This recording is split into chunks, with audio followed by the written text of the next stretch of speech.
Bonjour à toutes et à tous. Ravi avec Nicolas de vous accueillir ce jeudi matin de dernière journée des ET pour parler d'un sujet, je ne vais pas dire ambiant, mais je pense qu'on connaît tous de plus ou moins loin.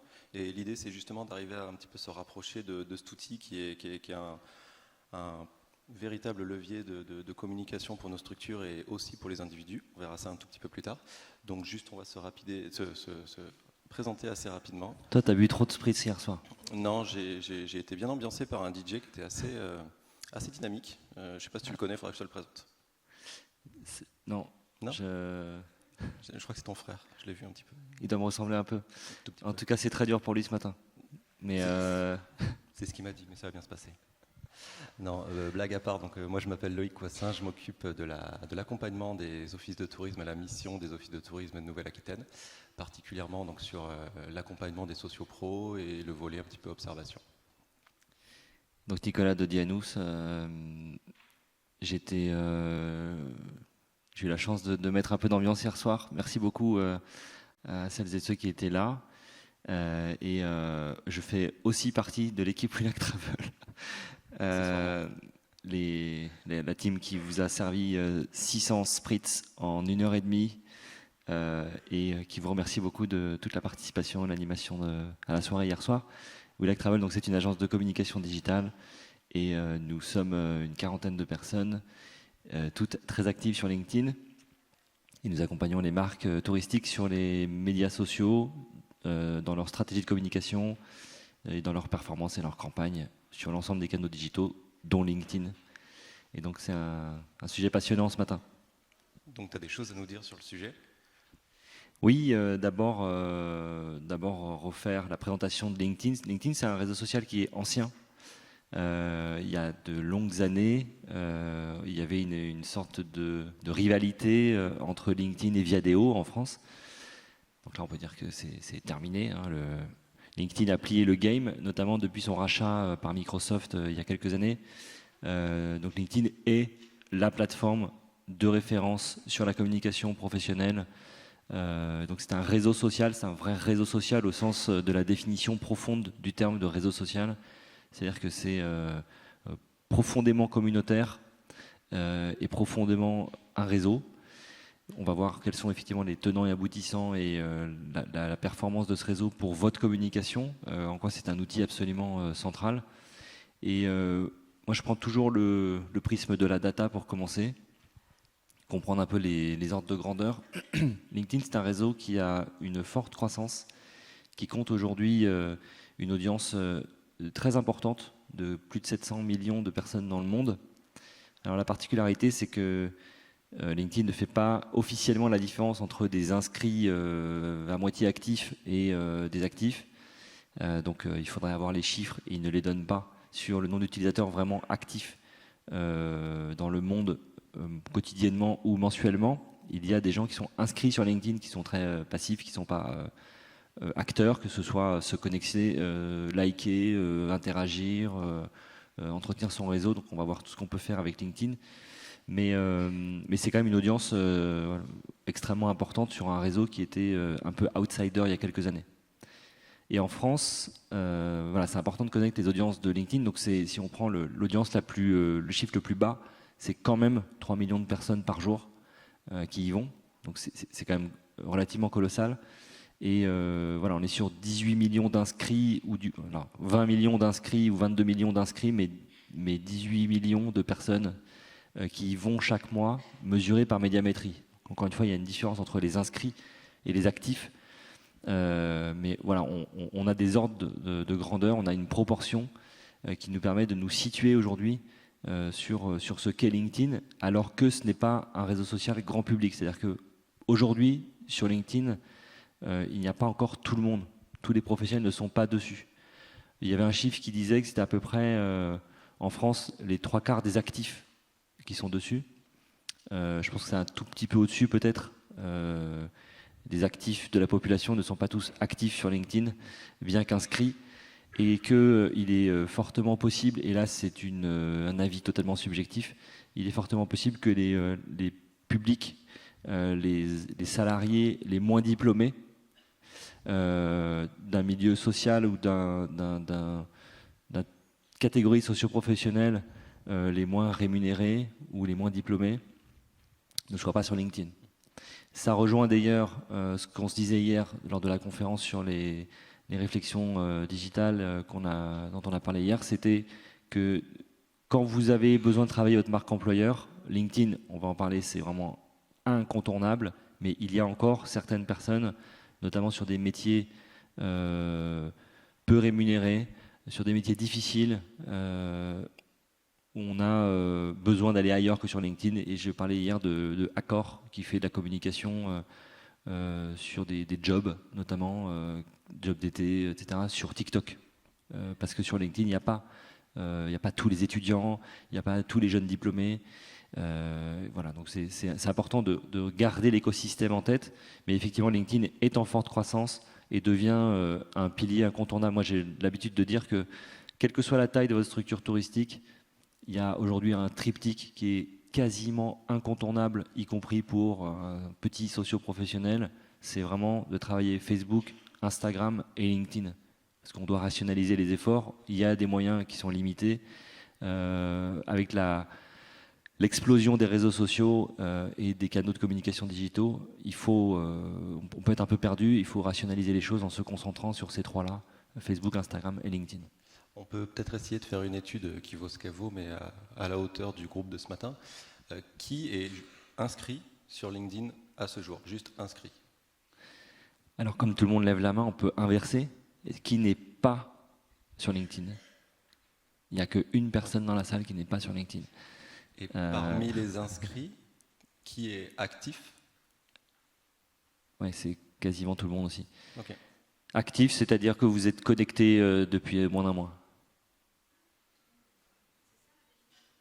Oui, la définition d'actif, c'est qu'on s'est connecté depuis moins d'un mois. Après, ça dépend si c'est actif par jour ou actif par mois. Mais effectivement, dans les chiffres d'activité des réseaux sociaux et des plateformes communautaires, la définition d'un actif, c'est une personne qui a utilisé le service depuis moins d'un mois. Donc c'est une connexion par mois, même si c'est une sorte de définition, c'est quand même très peu. On a tendance à définir les actifs comme des gens qui viennent quand même, je dirais, une fois par semaine peut-être, au moins voir ce qui se passe, voir les notifications notamment. Donc les réseaux sociaux ont bien trouvé la technique pour vous faire venir sur leur plateforme, que ce soit Facebook, Instagram ou LinkedIn, c'est-à-dire les notifications, les gens qui vous ont mentionné, les gens, les choses intéressantes qui se sont arrivées dans votre écosystème et qui pourraient vous intéresser. Donc là, les algorithmes sont très forts pour vous envoyer des mails ou des notifications pour que vous connectiez. Et effectivement, l'algorithme de LinkedIn est très malin aussi et vous propose des choses assez intéressantes, soit ce qui se passe dans votre réseau, vos amis. Quand je dis vos amis, c'est vos amis plutôt professionnels, mais c'est aussi vos amis personnels, puisque de plus en plus les gens ont évidemment mis dans leur contact aussi leurs amis dans la vraie vie. Et il est aujourd'hui difficile d'avoir peut-être moins de 50 connexions sur LinkedIn, parce que ça va extrêmement vite entre les collègues de l'entreprise d'aujourd'hui, les collègues de l'entreprise d'avant, et puis les quelques copains connectés. En général, on est au minimum à 50, 100. On va voir les systèmes de connexion sur LinkedIn après. Mais il y a effectivement un grand nombre d'actifs français qui sont connectés. Et c'est donc une opportunité pour vous, pour votre carrière, et aussi pour votre entreprise. Il y a aussi des chiffres qui ont été extraits de la base publicitaire de LinkedIn. Donc il y a quand même une forte présence des publics un peu plus jeunes. Donc voilà, des chiffres à prendre entre parenthèses ou avec des pincettes, parce que c'est extrait de la base publicitaire. Ce n'est pas des chiffres qui sont communiqués par LinkedIn, c'est des chiffres qui sont adressables en publicité. Néanmoins, ça montre quand même une forte présence des 25-55 et notamment des 25-35 qui sont dans leur période peut-être la plus active de leur vie, avec beaucoup de changements professionnels, avec voilà, le démarrage d'une vraie activité. On voit bien aussi que les 18-24 ans sont beaucoup moins présents. Donc ils ne sont pas tous inscrits, ils sont encore dans leurs études. Et en général, ça arrive un peu plus tard. Voilà pour ces premiers chiffres. Alors, on a décomposé cette présentation en deux parties. On va prendre aussi des questions à la fin, évidemment, mais la première partie, c'est d'abord LinkedIn pour vous. Et la deuxième, c'est LinkedIn pour votre entreprise. C'est la particularité de LinkedIn. C'est fondamentalement un réseau social qui n'est pas Facebook, je vais en parler après, et qui est donc dans une sorte de double exposition où votre présence à vous, professionnelle, est aussi importante que la présence de votre entreprise. Et de plus en plus, on voit que les publications, les messages passés à travers les profils LinkedIn sont plus populaires que les messages passés par les marques pour lesquelles ces gens-là travaillent. Et donc ça pose des questions sur cette vision un peu top-down de la communication institutionnelle notamment, où c'est la marque qui parle, et puis les gens après, le peuple des salariés peut répondre. C'est l'inverse. Aujourd'hui, on est dans une situation inversée, où c'est d'abord les équipes qui prennent la parole. On essaye en tout cas, c'est notre vision des choses, que ce soit les équipes qui prennent la parole, et que la marque pour laquelle elles travaillent s'efface un petit peu. Et donc c'est le talent, la compétence qui est valorisée, si bien sûr les collaborateurs de la marque sont d'accord pour le faire. Pour ça, il faut avoir un profil LinkedIn bien paramétré, etc. On va en parler, mais c'est quand même d'abord vous qui faites déjà la performance de votre propre carrière. Donc ça, c'est dans votre intérêt sur l'aspect recrutement, le partage de vos compétences, de vos réalisations. On parlera aussi après avec Loïc des limites de tout ça. Mais voilà, vous voyez sur ces 4 captures d'écran qui sont issues de ce que LinkedIn veut valoriser pour vous, la plateforme est d'abord développée pour que les gens développent leur carrière et fassent connaître leurs réalisations, leurs compétences, et ensuite soient aussi en veille. LinkedIn, c'est le seul réseau où on peut faire une telle veille, notamment dans le tourisme, où il y a une activité, une expertise touristique partagée, une grande famille du tourisme, comme on dit, et c'est le seul endroit où on peut trouver les informations qui peuvent parler de la Mona, qui peuvent parler de Unitech, qui peuvent parler des rencontres nationales du tourisme. Aujourd'hui, vous allez sur Twitter, Instagram ou Facebook, vous ne voyez pas ces informations-là. Mais du coup, est-ce que c'est pas une petite gymnastique intellectuelle? Parce que quand une personne prend la parole en tant que professionnelle, est-ce qu'elle s'exprime en son nom ou au nom de son entreprise? Est-ce que la dynamique que tu décris aujourd'hui, où c'est prédominance de la prise de parole des individus, je ne vais pas dire au détriment, mais en termes de volume, qui a plus d'impact que la prise de parole marque employeur, est-ce qu'on peut imaginer qu'en se structurant, parce que ça reste quand même relativement récent dans le paysage des réseaux sociaux, est-ce qu'on peut imaginer que la dynamique s'inverse et que demain, les marques prennent plus de poids que les individus finalement? Ou c'est pas forcément... non, le sujet de la marque, il est derrière nous. Il n'est pas devant nous. Il est certain qu'aujourd'hui, ça va poursuivre dans ce sens de l'importance de l'individu, de la personne.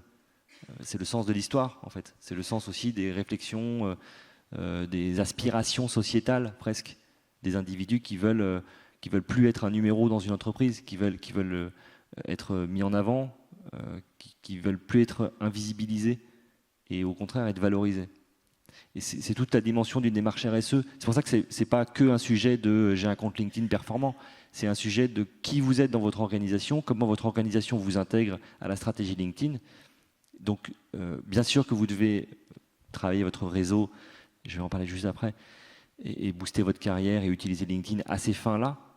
Mais il est évident que le schéma est immédiatement relié à son entreprise et à la vision de l'entreprise et la manière dont elle communique pour valoriser ses salariés, ses réalisations, ses succès, par le prisme des équipes qui les ont faites, ces réussites.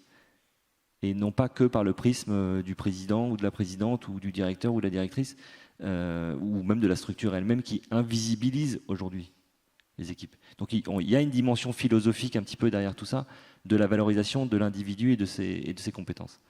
Donc néanmoins, ce n'est pas possible si... premièrement, le collaborateur ou la collaboratrice n'est pas d'accord pour s'investir là-dedans.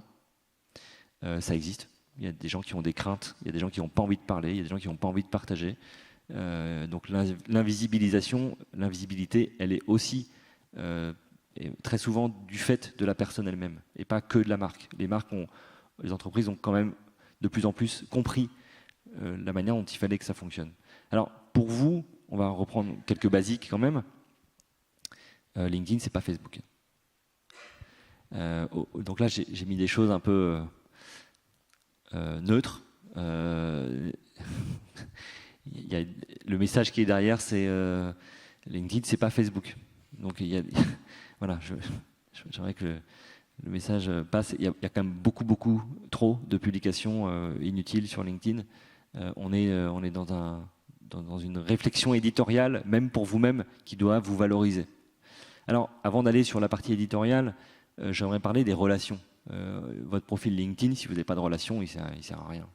Il est vide, c'est une coquille vide. Vous avez beau avoir une super photo, super bandeau, une super description de qui vous êtes, de ce que vous faites, de toutes vos expériences, de vos écoles, de votre formation, de vos universités. Vous pouvez aussi valoriser vos compétences sur LinkedIn. Vos collaborateurs, vos anciens managers peuvent valoriser vos compétences. Mais le nerf de la guerre de LinkedIn, c'est vos contacts. Donc les contacts de premier niveau, c'est vraiment vos contacts professionnels. C'est les gens qui sont dans votre réseau. Vous pouvez leur envoyer un message privé, vous pouvez échanger avec elles. Ces personnes-là sont directement en connexion avec vous et on est vraiment dans une relation extrêmement proche. Les relations de deuxième niveau, c'est les contacts de vos contacts.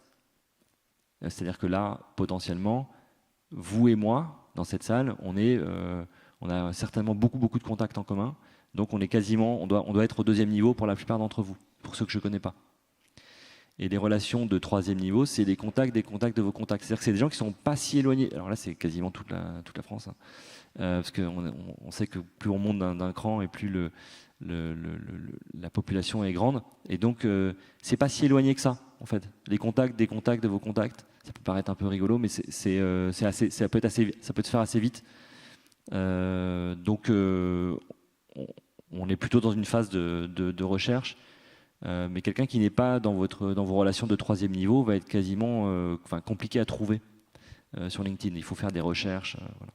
Je précise d'ailleurs par rapport au fait de trouver, la plupart des gens qu'on peut retrouver sur LinkedIn, en général, on ne les cherche pas sur LinkedIn, on les cherche sur Google. Et c'est l'une des forces de LinkedIn, c'est que les profils sont extrêmement bien référencés sur Google. Quand vous tapez le nom de quelqu'un, le premier résultat systématiquement, c'est son profil LinkedIn. Attention, parce que si vous cliquez sur le résultat, cette personne va voir que vous êtes allé voir son profil. Donc tout ce qui est ghosting, etc. Enfin, il faut faire un peu attention. Quand vous ne voulez pas que quelqu'un soit allé voir son profil LinkedIn, c'est un peu compliqué. Il faut être délogué de LinkedIn, mais si vous êtes délogué de LinkedIn, LinkedIn ne vous laisse pas regarder le profil. Enfin, c'est un peu compliqué. Donc il y a des techniques, mais voilà. En général, quand vous allez voir le profil de quelqu'un, il sait que vous êtes allé voir son profil. C'est pas très grave. Ça fait une création d'intérêt. Vous n'êtes pas obligé de l'ajouter à vos contacts. C'est d'ailleurs toute la problématique de la gestion des contacts.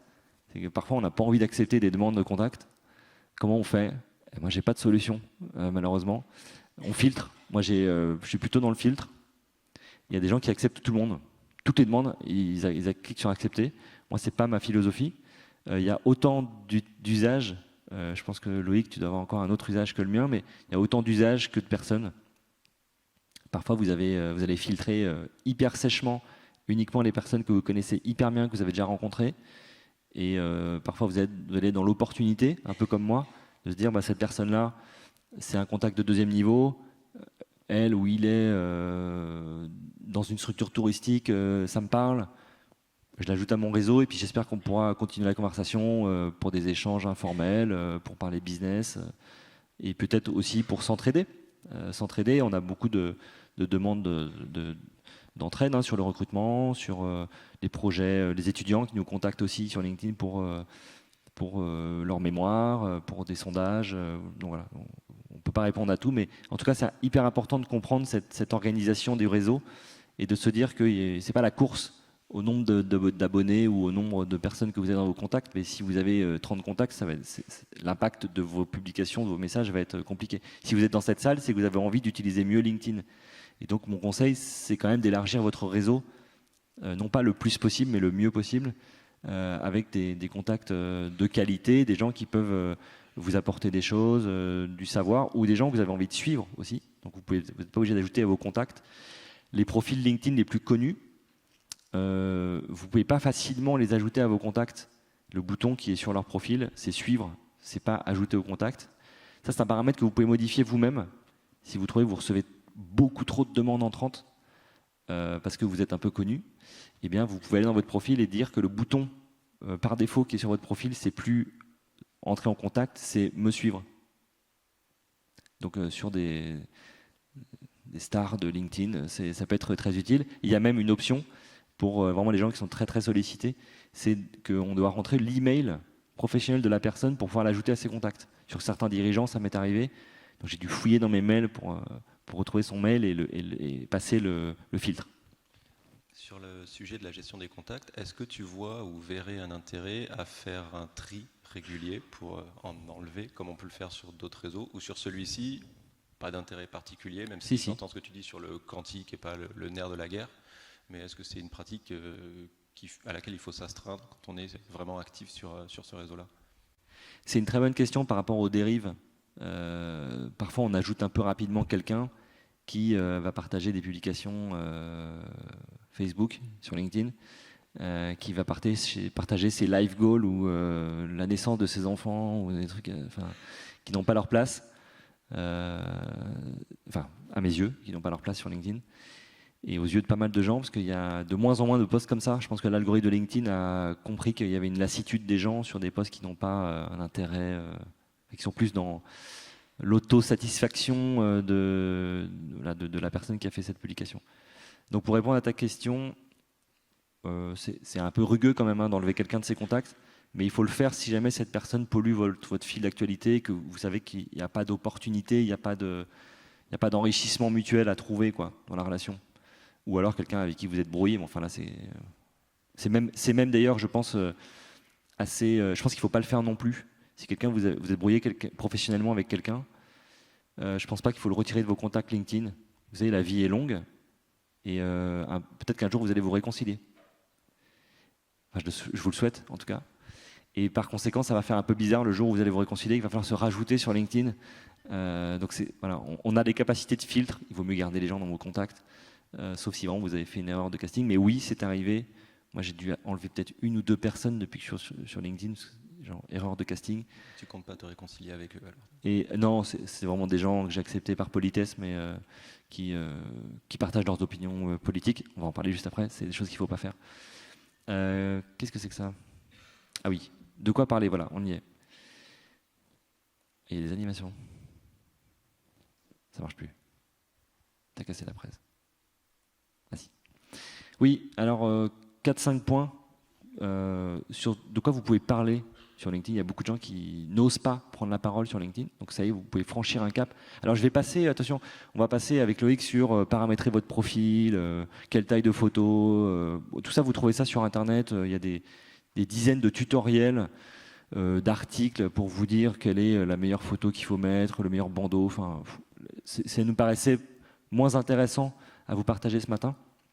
Tu es en train de dire qu'on peut être autodidacte sur le sujet Complètement. Ouais. Vous tapez paramétrer mon profil LinkedIn, vous avez des dizaines d'articles de blog qui vous conseillent la meilleure photo, mettre la photo de couverture, etc. Enfin, c'est un peu la base. Je pense qu'on est au rencontre nationale du e-tourisme. Je pense que vous avez quand même quelques réflexes digitaux de bon sens. Vous allez voir d'autres profils, vous regardez un joli profil bien paramétré. Il n'y a pas un énorme enjeu sur le paramétrage. Il y a un énorme enjeu par contre sur la prise de parole. Ouais, sur l'usage. Donc il faut paramétrer bien votre profil et ensuite il faut vous poser la question de quoi vous allez parler. Gardez vos droits CPF pour d'autres formations, pas sur LinkedIn. Enfin pas sur le paramétrage du profil en tout cas. Le premier sujet je pense c'est de célébrer vos réalisations professionnelles et celles de vos collaborateurs. Alors il ne faut pas tomber dans l'égocentrisme, l'autosatisfaction, je suis hyper fier de moi, je m'envoie des fleurs parce que personne ne me les envoie. Le phishing for compliments, comme on dit, on évite sur la forme.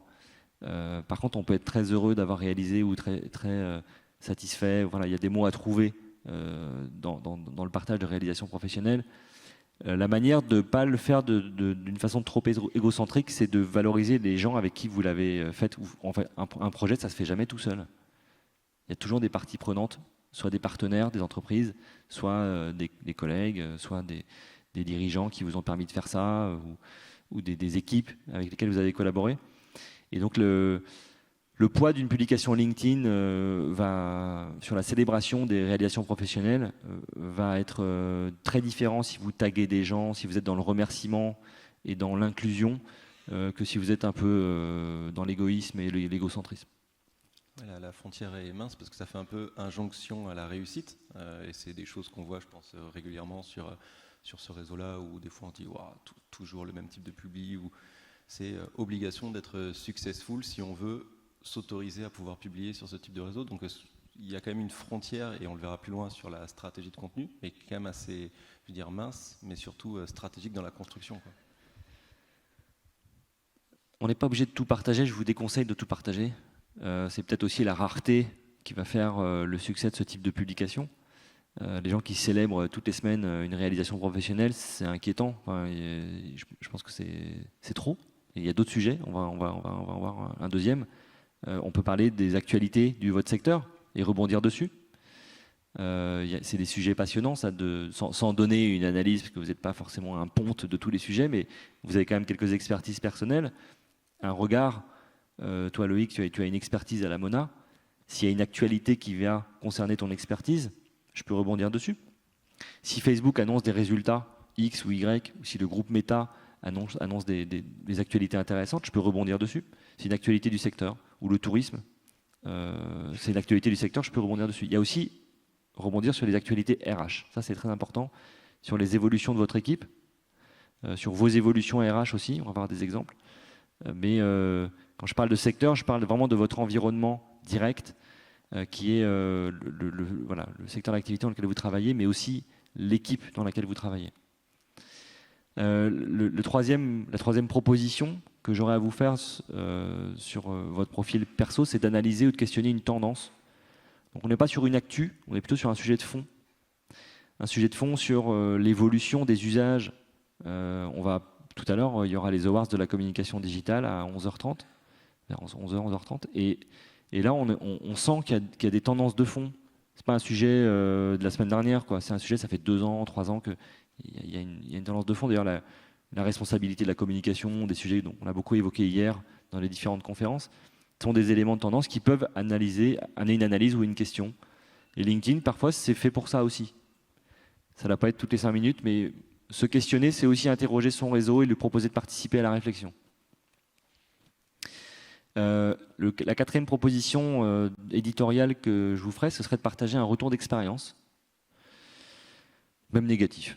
Vous avez fait quelque chose, ça n'a pas marché, ou ça a marché, mais c'est vraiment, on l'a fait comme ça, je voulais vous raconter comment on l'a fait, on a un peu galéré, et donc ça peut peut-être vous être utile que je vous partage comment on a fait pour pas que vous fassiez les mêmes erreurs, ou alors pour vous guider si jamais vous voulez faire la même chose.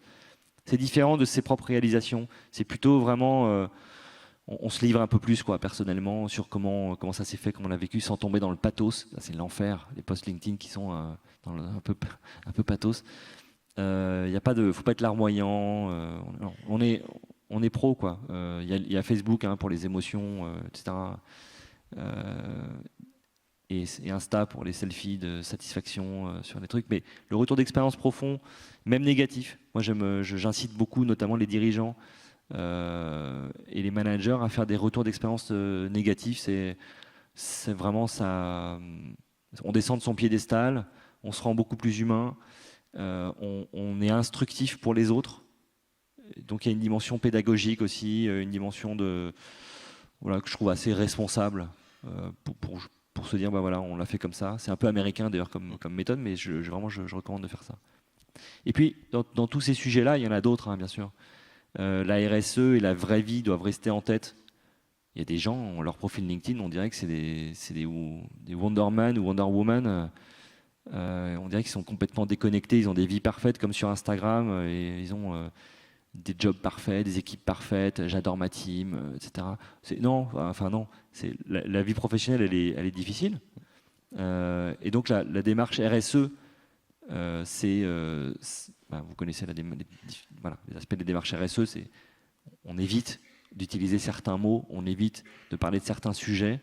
Vous êtes regardé sur LinkedIn. Donc les recruteurs, les élus, les dirigeants, les collaborateurs, même vos amis, ils vous regardent, ils voient ce que vous postez, donc il faut aussi faire attention à certains articles, ou à certaines prises de position. Je vais vous parler des posts qu'il faut éviter juste après. Mais on doit garder la vraie vie. La vraie vie, c'est pas de partager votre relation avec votre gamin et comment vous pouvez la projeter sur une relation avec vos ex. Non, surtout pas ça. Mais il y a une dimension quand même de retenue nécessaire par rapport aux enjeux sociétaux et aux enjeux environnementaux qui sont très très longs. La liste est très longue, mais on doit, dans tout ce qu'on fait, dans tout ce qu'on publie sur LinkedIn, toujours se dire quelles peuvent être les conséquences de cette publication à long terme, parce que les posts LinkedIn, ça reste, c'est persistant. C'est pas des stories Instagram, ça disparaît pas. D'ailleurs, il n'y a plus de stories sur LinkedIn, ils ont arrêté. Donc, et toujours une dimension sociétale, une dimension prudente par rapport à ce que vous faites sur LinkedIn. C'est sensible dans le sens où notamment le 5e point que tu décrivais sur la RSE, parce qu'il est fortement lié à la marque employeur derrière en termes de répercussions, qu'elles soient positives ou négatives. Donc c'est en ce sens où la prise de parole individuelle, oui, mais comme tu dis, dans la réflexion sur le contenu, réfléchis car potentiellement bad buzz sur derrière la marque employeur derrière ou inadéquation entre un positionnement marque et une prise de parole individuelle. Exactement. Donc tu as introduit exactement le sujet qui est la suite de ce qu'on vient de se dire. C'est comment j'ose prendre la parole et comment je ne fais pas de bêtises. Comment je ne vais pas me faire torpiller par un dirigeant, un manager ou quelqu'un autour de moi qui va me demander de supprimer mon poste parce que c'est pas prévu, c'est pas dans le sens des choses, etc. Je déplore ça. Je déplore que quelqu'un vienne vous dire derrière non, c'est pas comme ça, etc. Néanmoins, ce serait révélateur de ce qui n'est pas en place dans la majorité des structures touristiques aujourd'hui. C'est une sorte de plateforme de marque LinkedIn ou du moins une sorte de bons conseils, de guides, de chartes de comment l'entreprise et comment les collaborateurs de l'entreprise doivent intervenir sur LinkedIn. Il y a des marques qui le font, j'ai vu des choses chez Orange, dans d'autres entreprises. Nous, on l'a fait, on déploie ça chez certains clients pour conseiller les équipes sur comment ils doivent prendre la parole et surtout sur le schéma organisationnel. Qui prend la parole en premier sur les sujets? Est-ce que c'est la marque? Est-ce que c'est l'individu? Est-ce que si je parle en premier, je vais bypasser mon élu? Enfin, voilà, il y a plein de questions qui se posent. Si jamais vous sentez que c'est un frein, peut-être prenez vos précautions et demandez sur comment ça peut se passer, le partage de tel ou tel projet. Mais normalement, dans une organisation saine et bienveillante, on doit pouvoir parler assez librement de ces projets. Je pense que le mieux, c'est d'être dans la concertation, en fait. Il y a des réseaux sociaux d'entreprise aujourd'hui, il y a des systèmes de chat, il y a des systèmes de concertation groupés. Quand on fait un travail d'équipe, on peut prévenir ses collègues. Si ça vous va, je fais un post LinkedIn pour ça. Voilà. On peut être dans la communication aussi de ce qu'on va partager. Si c'est un problème, si on sent que ça va être un peu problématique. Mais le mieux, c'est quand il y a une documentation, un élément qui a été préparé en amont avec toutes les équipes pour expliquer comment fonctionne l'entreprise sur LinkedIn et comment les collaborateurs peuvent s'exprimer sans les brider, parce que le problème, c'est que, y compris pour les dirigeants d'entreprise, on ne peut pas empêcher les gens de parler. Et c'est juste de la prudence, en fait, c'est juste des recommandations plutôt bienveillantes sur ce qu'il faut faire ou pas faire. Voilà, quelques exemples aussi de ce qu'on voit souvent sur LinkedIn. Moi, je vous invite à vous inspirer de ce type de publication, c'est très simple. Anne-Laure, donc un nouveau poste, elle l'a fait savoir.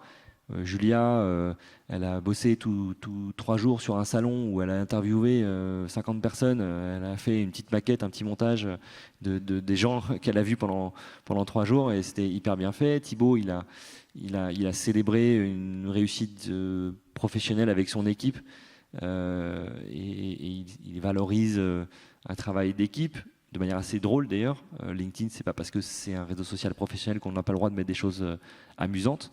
Cette vidéo-là était compatible B2B, B2C. Ils l'ont utilisé aussi en communication grand public. C'est donc leur succès sur TikTok. Il y a des dizaines d'exemples. J'aurais pu mettre des dizaines de captures sur ce qu'il faut faire ou pas faire. J'en ai d'autres après.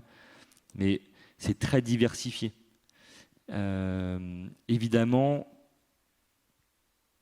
En général, quand il y a des visuels, on va voir les formats de photos, vidéos, ça qu'on peut utiliser, ça marche nettement mieux. Après, il faut avoir le contenu. Et je vais vous montrer quelques exemples de ce que vous pouvez utiliser comme matériel sur LinkedIn.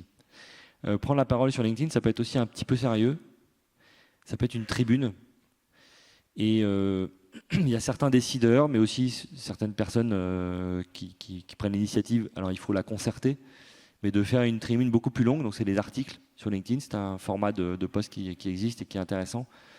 C'est plutôt un manifeste. C'est vraiment quand on a un message profond à faire passer.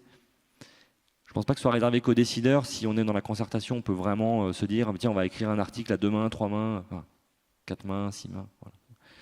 Voilà. Pour faire passer un message profond. Alors, on évite les polémiques.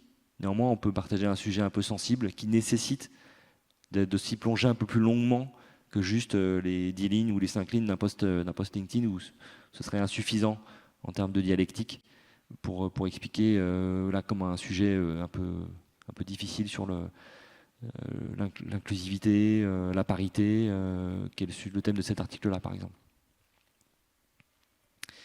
Je voulais faire un petit aparté sur les dirigeants. Il y a beaucoup de dirigeants qui utilisent bien LinkedIn et il y en a aussi beaucoup qui l'utilisent mal.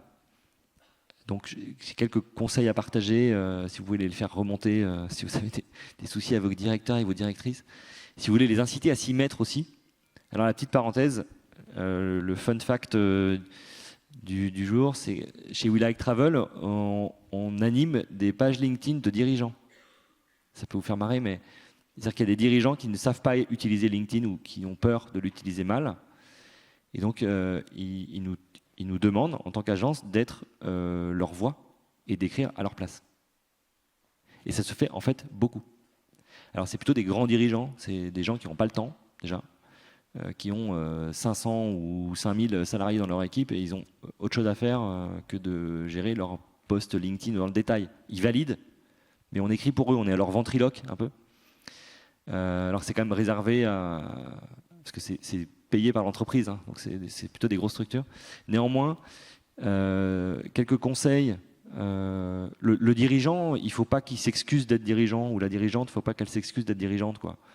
Quand on est dirigeant, quand on dirige une structure, on a un rôle en fait, on a une responsabilité, on est attendu.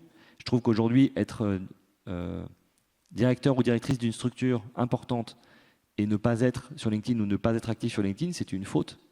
C'est un manque profond. Donc il y a une injonction quand même à utiliser ce réseau pour partager ses engagements, sa vision, pour porter l'entreprise auprès d'un grand nombre de personnes qui sont les partenaires de l'entreprise, les collaborateurs de l'entreprise. Donc le dirigeant est scruté. Quand tu dis dirigeant, dans nos modèles d'organisation dans le tourisme institutionnel, ça inclut évidemment les directions comme tu le dis, mais on en parle souvent dans l'ensemble des sujets, les élus. Est-ce que tu dirais qu'il faille aller jusqu'à cette étape-là pour que ces gens-là qui ont une voix, parce que tu disais tout à l'heure, on verra plus tard sur le sujet, l'expression politique sur laquelle il faut faire attention. Est-ce que tu conseillerais aux structures qui sont là d'aller jusqu'à engager leurs responsables élus sur ce type de réseau-là pour défendre les actions qui sont faites à l'échelle des OT, des CTT, des CRT? Et bien sûr. Alors les élus sont souvent, presque plus souvent, enfin, ça dépend lesquels, mais il y a quand même beaucoup d'élus qui sont sur LinkedIn aussi pour des fins électorales. Voilà, et est-ce qu'ils s'expriment techniquement? Et en revanche, techniquement, c'est parfois maladroit. Donc, pour moi, je ne fais pas beaucoup de différence. En revanche, c'est vrai que l'activation est différente, la finalité est différente. Le dirigeant va être plus tourné vers ses équipes et ses réalisations. L'élu va plutôt être tourné sur des éléments de stratégie profonde, de vision budgétaire aussi, de contraintes extérieures qui font que lui peut justifier de pourquoi on fait ou on ne fait pas tel projet, et pourquoi on s'oriente ou on ne s'oriente pas vers telle ou telle voie. Donc je sais qu'il y a des élus, par exemple, de la montagne qui ont pu défendre certains projets ou défendre une certaine vision de la manière de faire du tourisme en montagne. C'est important. C'est important. Et là, il y a un moment où il faut aussi utiliser sa baguette de dirigeant pour défendre donc ses positions et être aussi dans l'autorité. LinkedIn, c'est aussi une forme d'autorité. Il faut retrouver de l'autorité. Il y a un moment où il ne faut pas laisser les gens, parce qu'il y a des gens qui disent n'importe quoi, il ne faut pas laisser les gens dire n'importe quoi. LinkedIn, c'est aussi un média qui permet de juguler, de contrôler et d'arrêter les fake news. Voilà, il y a des activistes sur LinkedIn. Vous avez des ennemis professionnels selon ce que vous faites comme activité. Quand vous êtes une compagnie aérienne, une compagnie de croisière ou un aéroport, vous vous faites allumer sur LinkedIn toute la journée. Enfin, voilà. Nous, on gère aussi les pages LinkedIn ou la communication de ce type de marque. Et c'est pas drôle tous les jours. Donc on fait de la gestion de crise grâce à LinkedIn et on s'appuie fortement sur les dirigeants, sur les élus, pour appuyer le message et à un moment dire ça suffit en fait. Ça suffit de dire n'importe quoi, voilà les faits. Et c'est bon pour l'image, ça booste l'image sur la crédibilité, la réassurance, le fait de dire que non, on n'est pas en train de faire n'importe quoi. Je ne peux pas laisser les gens dire qu'on fait n'importe quoi. On a une stratégie, on est en train de l'appliquer.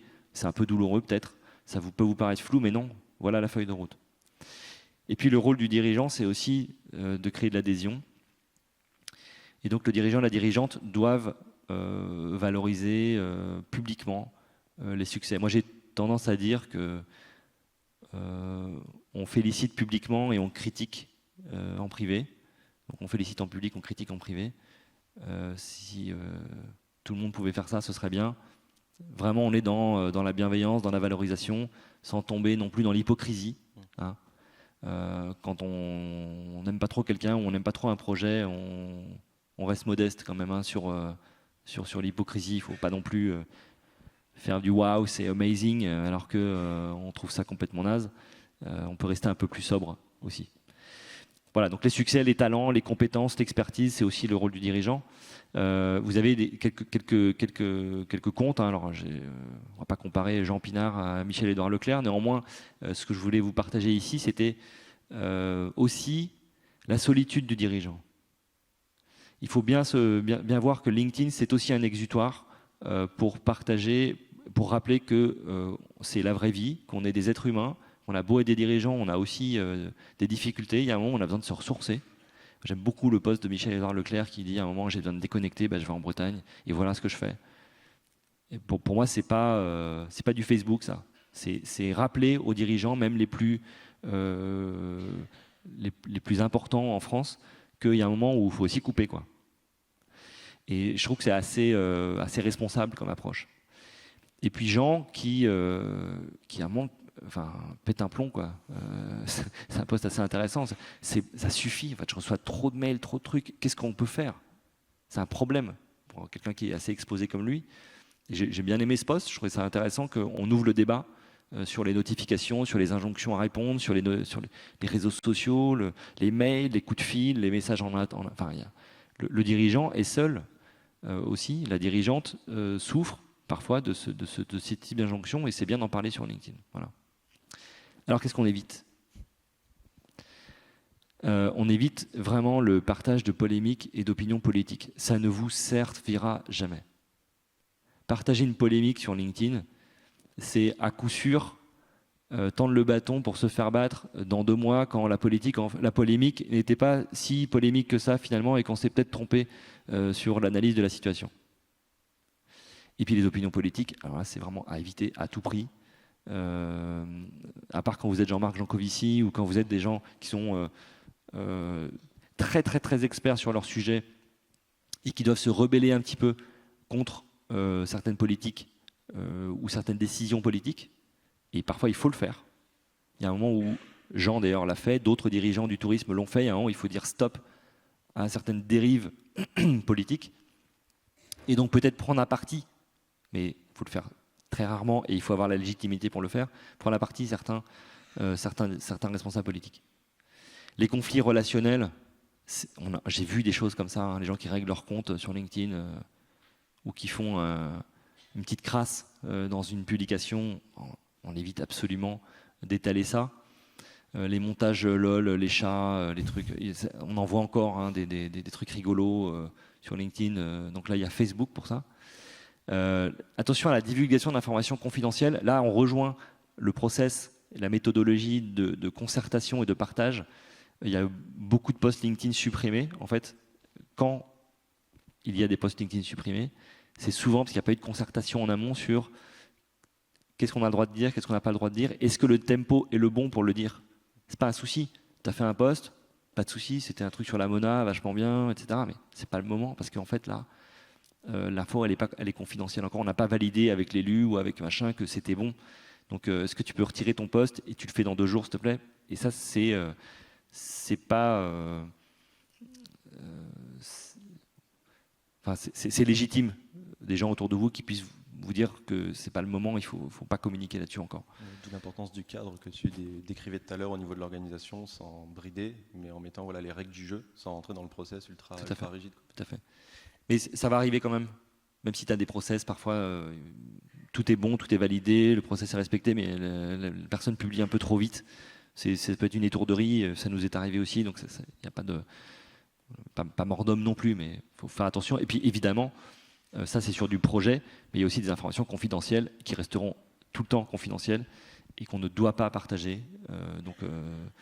Voilà, il y a des documents classés, il y a des process internes, il y a des départs dans certaines équipes, on ne donne pas les raisons du départ, enfin voilà, c'est parfois du bon sens. Alors la deuxième partie de cette intervention, c'est LinkedIn pour votre entreprise. Donc là, c'est quand même le deuxième nerf de la guerre. Une fois que vous êtes actif, performant sur LinkedIn, vous êtes immédiatement aussi dans votre rôle par rapport à votre entreprise. Et là, vous êtes tous concernés. Ce n'est pas le community manager ou le community manager B2B ou la personne en charge du business qui est juste concerné par l'animation de la page LinkedIn. C'est vraiment l'ensemble des personnes actives dans l'entreprise qui doivent se mêler ou qui doivent être concertées. Et donc c'est pour ça qu'un comité éditorial LinkedIn, c'est une des meilleures solutions pour solliciter les réalisations, les avis, la concertation interne et faire en sorte que ce soit dans un CDT, un CRT ou un OT, on ait une belle diffusion d'informations et que les pages de ces marques qui fonctionnent de manière extrêmement proche des profils, sauf qu'on ne peut pas ajouter de relation, mais vous allez voir que sur les lignes éditoriales, c'est très proche. Les pages de ces marques peuvent être déjà suivies par des milliers et des dizaines de milliers de gens. Donc la marque s'exprime, elle dit des choses très intéressantes et elle est souvent la seule à pouvoir les dire. Néanmoins, de plus en plus, on voit le curseur bouger vers les collaborateurs de la marque. Et donc ce n'est plus Attitude Manche, ce n'est plus Attitude Manche, c'est Attitude Manche, Lydie, Ophélie et toute l'équipe, c'est la Côte d'Azur, ça va être Claire, ça va être Nathalie, etc., etc. Et donc il n'y a pas de raison que quelqu'un soit exclu de la ligne éditoriale d'une page d'entreprise.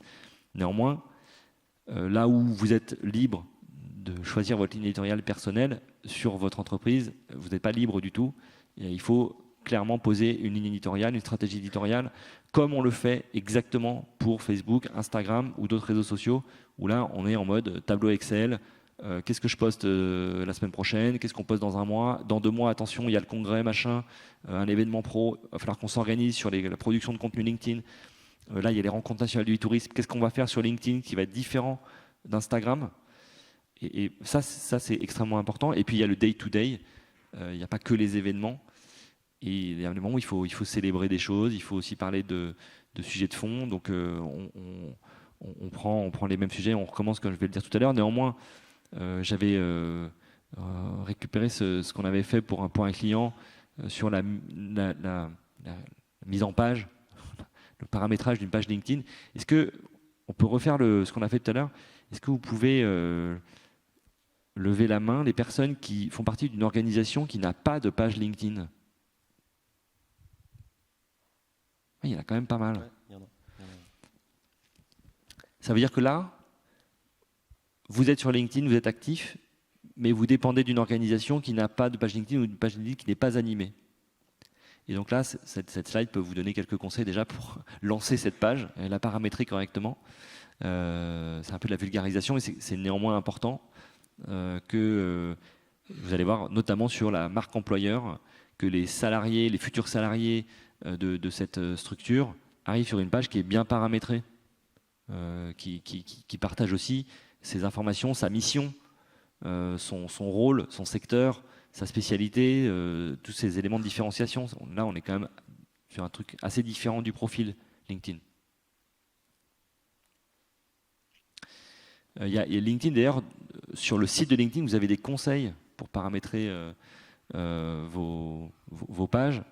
Il y a une stat, bon, est-ce que c'est vrai ou pas? Il y a 30% de visibilité en plus chaque semaine pour les pages qui sont bien paramétrées. Voilà. Donc, dans le paramétrage, il y a l'overview, logo, photo de couverture, et puis les détails de l'organisation, un peu qui elle est, son sens, et aussi sa mission.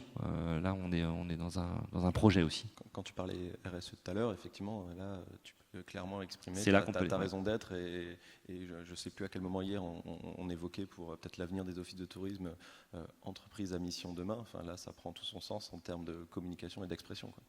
Oui, tout à fait. Essayez, si vous pouvez, de ne pas être trop informatif, trop institutionnel. C'est là qu'on peut mettre dans les informations de l'entreprise. Vous n'êtes pas juste le comité régional du tourisme de Nouvelle-Aquitaine. Vous êtes le comité régional du tourisme de Nouvelle-Aquitaine, engagé pour ça, avec des équipes présentes sur 3 sites, avec un réseau d'offices, en collaboration avec la MONA. Il y a plein de choses à dire qui peuvent être hyper intéressantes et qui sont un peu moins lisses qu'une description tradie. LinkedIn donne aussi des conseils. Il y a beaucoup de documents dans les bases LinkedIn pour les entreprises. Donc, voilà, le paramétrage du bouton suivre sa page. Alors, LinkedIn recommande de poster 1 fois par jour en tant que page. Alors, c'est pas notre cas. Faites pas ça. Déjà parce que vous allez vous épuiser. Après, ça dépend de la taille de votre structure. Il y a vraiment des structures très importantes qui publient tous les jours. Moi, je ne vous conseille pas forcément de le faire parce que vous allez vraiment, c'est vraiment une énergie considérable et pour la plupart d'entre vous, vous n'avez pas les moyens de le faire.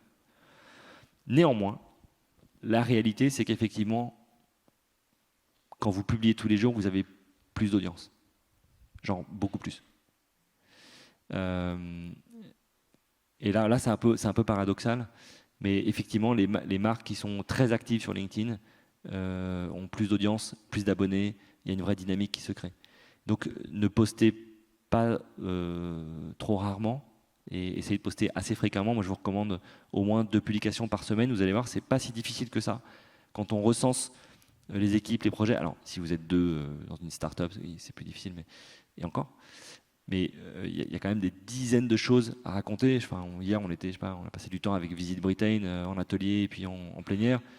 Il y a tellement de choses à dire.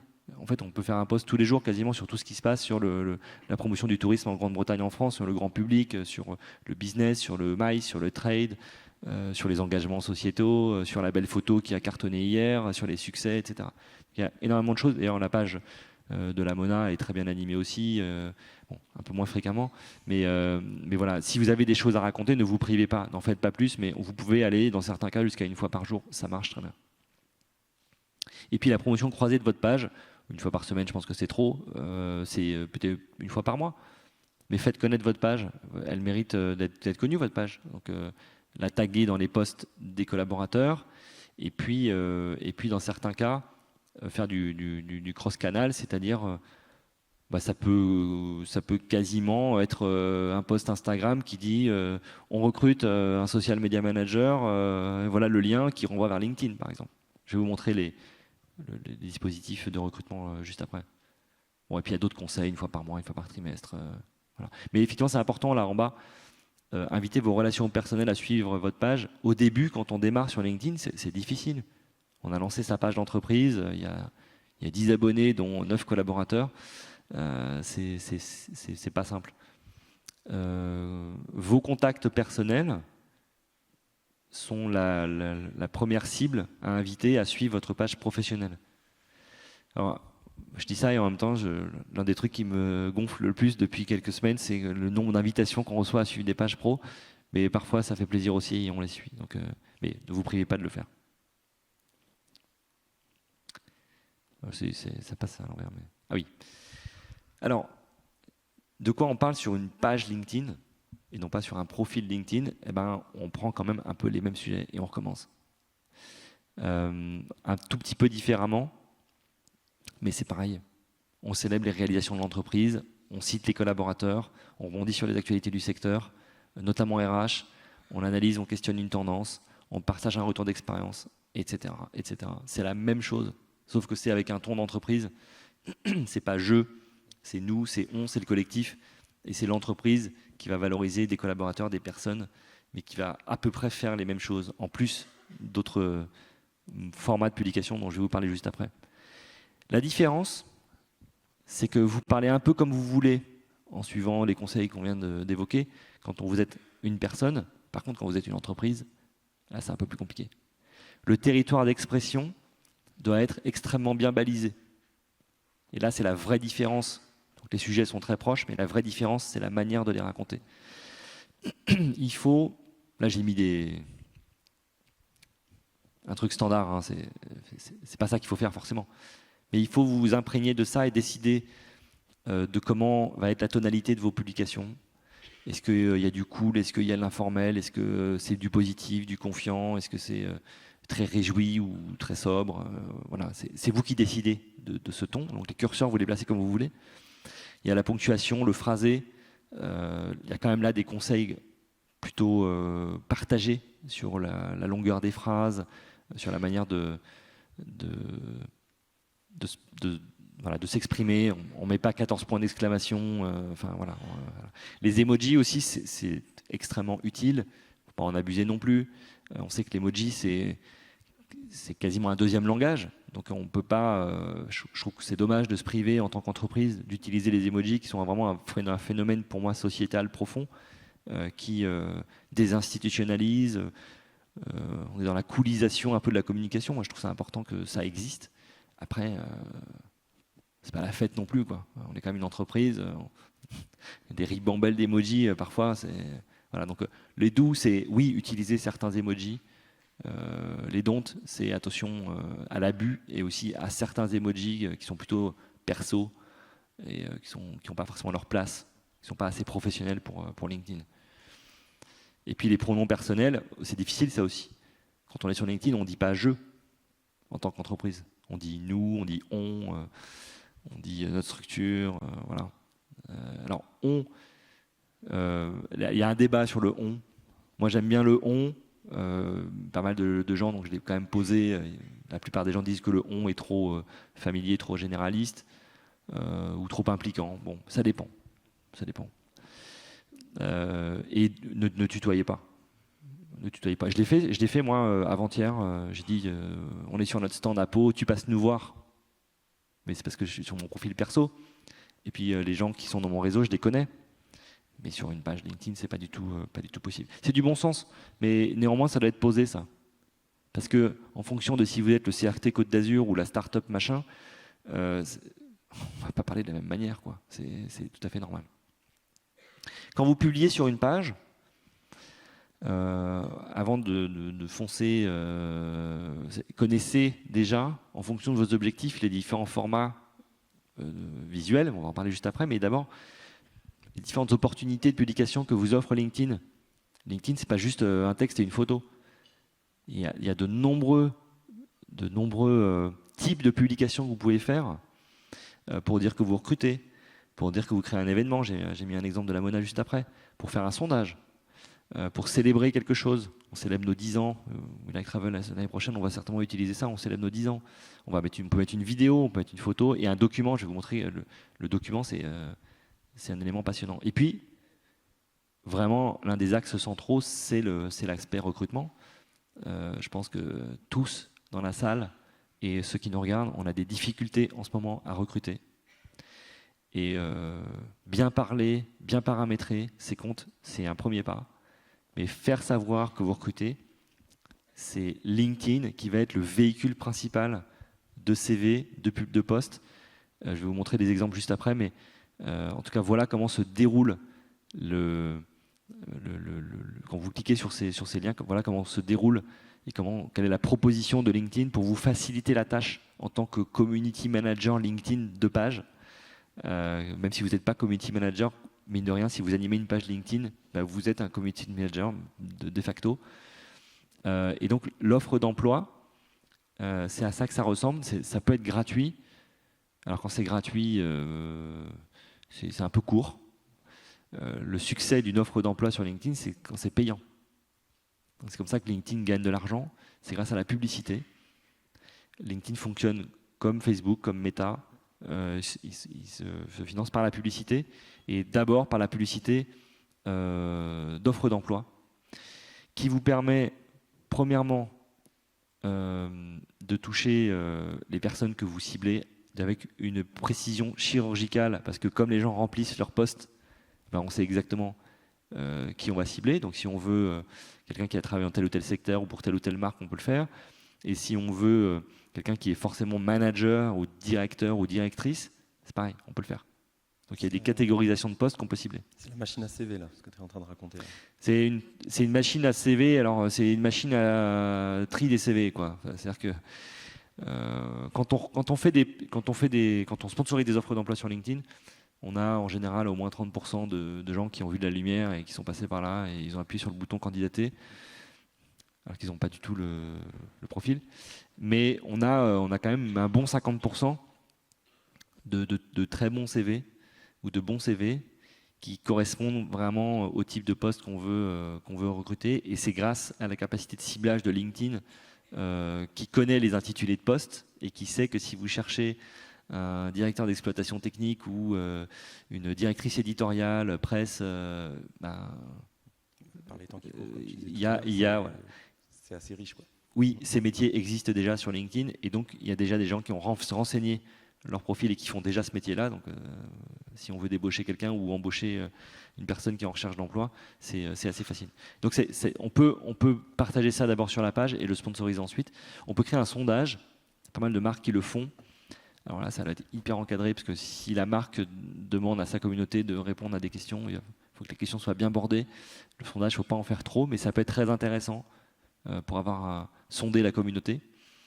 Et puis on peut choisir, ça c'est un élément de modération pour les marques un petit peu attaquées ou pour les projets hyper controversés quand on veut juste faire passer une information et qu'on veut éviter trop de bruit, trop de commentaires. On peut fermer les commentaires. Ça c'est nouveau. On peut empêcher les gens de commenter le post. Sur Twitter, c'est le cas aussi. C'est vraiment pour empêcher les trolls de venir. Vous savez que vous devez communiquer sur un sujet hyper sensible. Stop, quoi. On sait que le sujet est sensible. Il y a déjà des gens qui souffrent de ça. On ne va pas non plus recevoir la ribambelle de commentaires de gens qui sont passés par là et qui disent « Ah, vous auriez pu le prévoir quand même ». Merci d'être passé par là et de ce commentaire totalement inutile. Donc il y a des moments où il vaut mieux prévenir ça et empêcher ça. Quelques conseils sur les formats. Vous avez de nombreux formats de médias que vous pouvez publier sur LinkedIn. Les documents, ça c'est très puissant. Je vais vous montrer un exemple après, mais c'est vraiment très important de vous dire que vous pouvez utiliser aujourd'hui LinkedIn pour poster des liens, pour poster un texte, pour poster des photos, des vidéos, mais les documents, c'est extrêmement intéressant. Donc ça peut être des PowerPoint, ça peut être des PDF, ça peut être des Word. Il y a 5-6 formats autorisés et c'est extrêmement puissant. Il y a la photo seule, le multi-photo. Là, on est sur des formats un peu comme Facebook. Ils ont repris les bonnes recettes. La vidéo qui marche extrêmement bien. On est extrêmement surpris parfois du succès de la vidéo et du nombre de vues qu'on peut avoir sur une vidéo professionnelle ou assimilée. Là, je voulais aussi vous dire que la complémentarité profil-page est extrêmement amène des résultats extrêmement élevés en termes de performance et de statistiques. On peut toucher des milliers de personnes grâce à son profil, parce que tout est public. Et en complément des milliers de personnes qu'on peut toucher avec sa page. Et quand vous partagez une publication, elle ne se duplique pas, c'est la même. Par conséquent, la force du réseau et la force de l'entreprise peut amener certains contenus, certaines réalisations ou certains médias à avoir un succès qui est parfois supérieur à Facebook.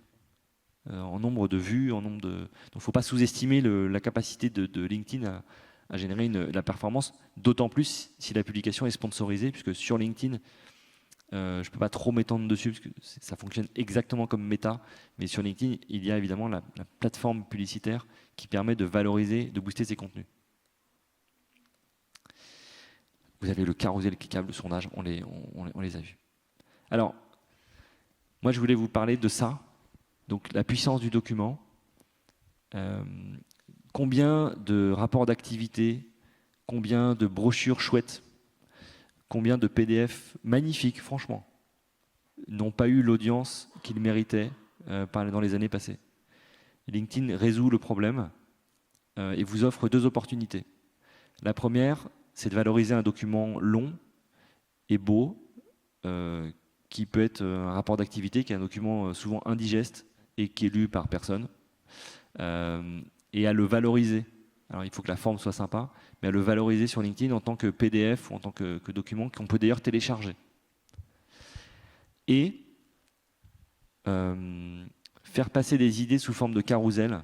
Donc là c'est un document dense avec du texte qu'il faut télécharger pour le lire convenablement, mais on aurait pu imaginer que ce soit une infographie, quelque chose de très visuel avec des ronds, des carrés, des flèches et tout ça. Et là aussi, vous mettez ça sous forme de PDF et ça marche extrêmement bien également. Ça génère un engagement très fort.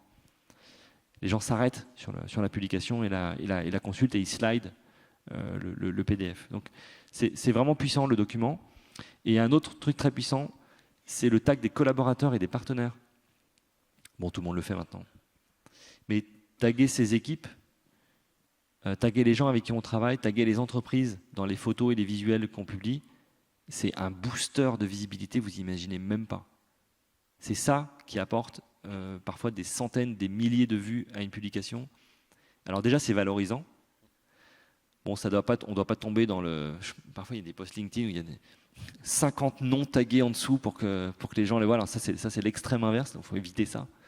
Mais je trouve que les gens qui sont impliqués dans le projet, qui sont sur la photo déjà, comme vous voyez sur la photo d'hier sur notre stand, les gens qui sont impliqués dans le projet, les gens qui sont sur la photo, les gens qui ont été partie prenante, ils sont dans les coulisses aussi. C'est important, les femmes et les hommes de l'ombre. Là, on peut leur donner de la visibilité en les taguant et en les citant et en les félicitant. C'est responsable et en plus, c'est performant. Et puis, un conseil que je vous donne aussi sur les bonnes pratiques, c'est l'organisation d'événements. C'est très difficile de connaître la jauge d'un événement. Donc là, l'application de la Mona, je ne sais pas combien, Loïc, vous avez de participants à un événement comme ça. Tu as une jauge? Il est sorti assez récemment, donc aujourd'hui on est vraiment en phase de démarrage, on doit être sur une 50aine, 60aine d'inscrits, mais on attend, pour nous, le minimum attendu, c'est 150-200 participants sur ce type d'événement. Donc j'en profite d'ailleurs, c'est la révolution de l'accueil, le 1er décembre à Cognac. On a terminé, Ludo. Donc là, c'est... quelle heure est-il? Là, c'est vraiment un booster de performance de faire ce type de publication. Voilà, c'était les trois grands conseils que je voulais vous donner ce matin, en plus du tag des collaborateurs et de ce qu'on s'est dit. Merci beaucoup Loïc pour l'invitation. Merci Nicolas pour la richesse des contenus. Merci Ludo qui est le timekeeper à côté de nous. Merci à tous d'avoir suivi cette conférence et il y a beaucoup d'autres choses à dire. On est dispo pour vos questions il y a un temps de pause qui démarre. Si vous avez des questions, n'hésitez pas à venir nous voir, il n'y a aucun problème. Merci à tous. Merci beaucoup.